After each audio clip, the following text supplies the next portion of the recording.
என் உம்மா, உங்களோட உம்மா அல்லாஹ் நம்பின ஒரு பெண்மணி.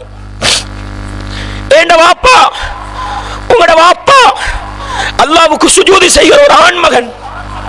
பொருளாதாரம் தரவில்லை என்பதற்காக, காணியிலே பங்கு தரவில்லை என்பதற்காக, இரத்த உறவுகள், அல்லாஹ்வை வணங்கக்கூடிய உறவுகள் மதிக்கவில்லை என்பதற்காக, மகளிட கல்யாணத்துக்கு சொல்லவில்லை என்பதற்காக, போட்ட வலிமாவுக்கு சொல்லவில்லை என்பதற்காக எதிர்க்கிறோமே, நாசமா போன்று ஏசுறோமே, நீ கெட்டவன் என்று ஏசுறோமே, வாளை எடுத்துக்கொண்டு சென்று அந்த இரத்த உறவை கொள்ள வேண்டும் என்று துடிக்கிறோமே.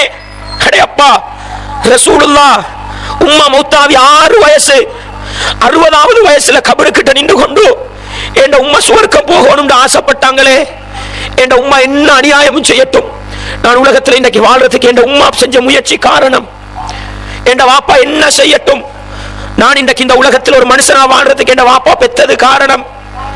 என்னோடு சிறு வயதில் முதுகிலே தூக்கி விளையாடிய என்னுடைய நானா, என்னுடைய சிறுநீரையும் என்னுடைய மலத்தையும் சிறு வயதில் கழுவிவிட்ட என்னுடைய தாத்தா, என்னுடைய மடியிலே நான் வைத்து விளையாடி கொஞ்சி என்னுடைய தங்கச்சி, உலகத்தில் என்ன அநியாயமும் செய்யட்டும், அவர்களை வெறுத்து விடக்கூடாது, அவர்களை கோபித்து விடக்கூடாது. அல்லாஹ்ட்ட கையேந்தி கேளுங்க, யா அல்லாஹ், என் வாப்பா எனக்கு ஏதாவது அநியாயம் செஞ்சிருந்தா அதை மன்னிச்சிரு, என் வாப்பாக்கு சுவர்க்கத்தை கொடுன்னு கேட்கிற உறவை மாறுங்க. அது உயிரோடு இருந்தால் என்ன, மரணித்தால் என்ன, என்னுடைய தங்கச்சி எனக்கு தவறு செய்திருந்தால் யா அல்லாஹ் நீ மன்னிச்சுக்கோ, என்னுடைய தங்கச்சியை குற்றம் பிடிச்சிடாரு, அது என் ரத்த உறவு கேட்கிற உறவா மாறுங்க.